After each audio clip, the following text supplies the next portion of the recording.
I think it's a combination of things, right? I think some of it is to help people learn from your own mistakes, Mm. right? Like if you have everybody make the same mistakes over and over again, like everybody eventually arrives at the same place, but it's kind of inefficient. Does it mean that you've made a lot of mistakes and you have a lot of wisdom to share? I've made a lot of mistakes. Oh yeah, Okay.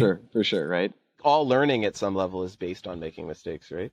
Yeah. Um, so I think that's part of it, right? Like I've spent a long time in the industry. I've seen a lot of things. I think the other part is historical perspective, Mm. right? For me anyway, a lot of times when I'm thinking about how do I make decisions in the technical world, I'm casting back over my own experiences, whether it was, Linux versus FreeBSD in the late 90s or other kinds of moments in the tech industry and trying to find the analogy so that I can Mm.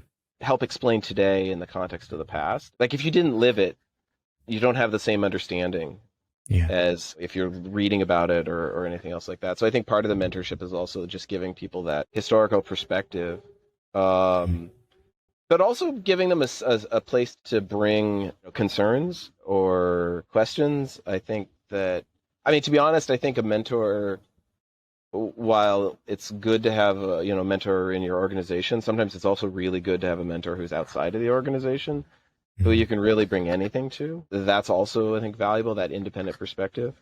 Okay. It's not that different from being a teacher. It's just a little bit more of a focused, Mm. maybe like a focused one-on-one discussion as opposed to anything else. But I also would say, like, I usually I let people bring their own agenda, Mm. right? I'm always really clear with people. Like, I'm here to be of service to you. I don't give assignments, and I don't think that's mentorship really. I think it's like you bring the agenda, you bring the questions, and then we'll see where it goes.